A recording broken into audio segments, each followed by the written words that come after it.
Magdalena sebagai moderator dari kelompok 4. Di sini saya akan memperkenalkan anggota-anggota kelompok 4. Saya Muhammad Fahri Al-Fikri. Saya Raya. Saya Mimi Susani. Saya Yulani. Saya Rani Solekan. Saya Miranda Kusnati. Di sini kelompok 4 akan membahas tentang dinamika pelanggaran hukum yang akan dipaparkan pertama kali oleh Muhammad Fahri Al-Fikri. 1. Berbagai kasus pelanggaran hukum. Pelanggaran hukum adalah pelanggaran terhadap peraturan perundang-undangan negara.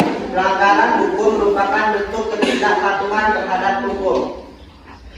Berikut ini contoh perilaku yang bertentangan dengan aturan yang dilakukan di lingkungan sekolah dan keluarga. Dalam lingkungan sekolah diantaranya 1. Menyontek ketika ulangan, 2. Datang ke sekolah terlambat. Di lingkungan keluarga 1. Mengabaikan perintah orang tua, 2. Ibadah tidak tepat waktu. 2. Macam-macam sanksi atas pelanggaran hukum.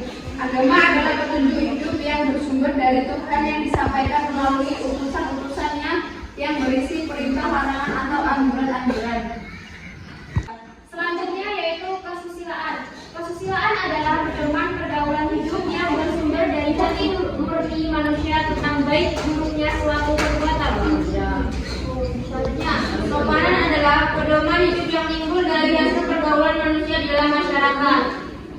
Hukum adalah pedoman yang dibuat oleh badan yang berwenang yang bertujuan untuk membantu manusia dalam kehidupan berbangsa dan bernegara, berisi perintah dan larangan. Sanksi yang berlaku pada agama tidak berlangsung karena akan diperoleh setelah meninggal dunia. Kesusilaan tidak jelas karena hanya diri sendiri yang merasakan, merasa bersalah, menyesal, malu dan sebagainya. Hukum tegas dan nyata serta mengikat dan memaksa bagi setiap orang tanpa kecuali. Partisipasi dalam perlindungan dan penegakan hukum. Ketaatan atau kepatuhan terhadap hukum yang berlaku merupakan konsep nyata dalam diri seseorang yang diwujudkan dalam perilaku yang sesuai dengan sistem hukum yang dimilikinya. Partisipasi dalam perlindungan dan penegakan hukum dalam kehidupan lingkungan keluarga. Yang pertama, mematuhi perintah orang tua. Yang kedua, ibadah tepat waktu.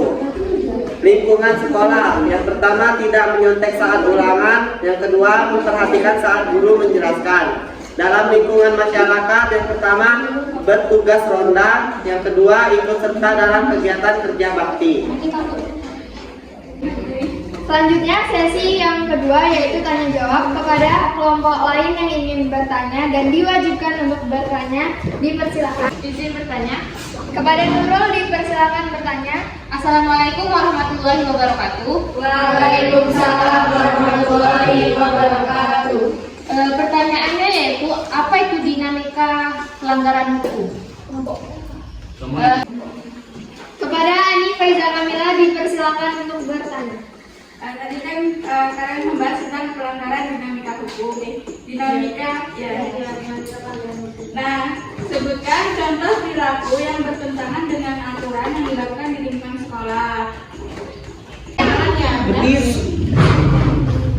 Baiklah, saya dari kelompok yang bertanya. Sebutkan contoh perilaku yang bertentangan dengan aturan yang dilakukan di lingkungan sekolah. Kepada kelompok 4 dipersilakan menjawab pertanyaan dari kelompok 3. Baik, assalamualaikum warahmatullahi wabarakatuh. Saya Ayurani akan menjawab pertanyaan dari Nurul Hasanah dari kelompok 3. Soalnya, apa itu dinamika pelanggaran hukum? Dinamika pelanggaran hukum meliputi contoh perilaku yang melanggar hukum dan sanksinya bisa dilihat pada kehidupan sehari-hari serta bagaimana cara berpartisipasi dalam penegakan dan perlindungan hukum. Ada beberapa contoh perilaku pelanggaran hukum, yaitu melanggar tata tertib sekolah.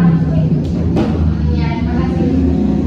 Baiklah, selanjutnya akan dilanjutkan dari kelompok 4 untuk menjawab pertanyaan kelompok 1. Contoh pelanggaran dalam lingkungan sekolah diantaranya 1. Menyontek ketika ulangan, 2. Datang ke sekolah terlambat. Yang ketiga, bolos mengikuti pelajaran. Keempat, Keempat, tidak memperhatikan penjelasan guru dan berpakaian tidak rapi, tidak sesuai dengan yang dibutuhkan sekolah. Selanjutnya akan dilanjutkan menjawab pertanyaan dari kelompok 2. Contoh perilaku yang bertentangan dengan aturan yang ada di lingkungan keluarga. Pertama, mengabaikan perintah orang tua. Kedua, mengganggu kakak atau adik yang sedang belajar. Ketiga, ibadah tidak tepat waktu. Keempat, menonton tayangan yang tidak boleh ditonton oleh anak-anak. Kelima, nonton TV sampai larut malam. Dan keenam, bangun kesiangan. Baik, terima kasih atas jawabannya. Dapat disimpulkan dari pertanyaan-pertanyaan teman-teman di kelas. Yang pertama, dinamika pelanggaran hukum adalah perilaku yang melanggar hukum. Contohnya melanggar peraturan sekolah. Yang seperti mencontek saat ujian, datang terlambat, membolos, dan tidak mengerjakan PR. Ya, itulah tadi presentasi dari kelompok 4. Saya selaku moderator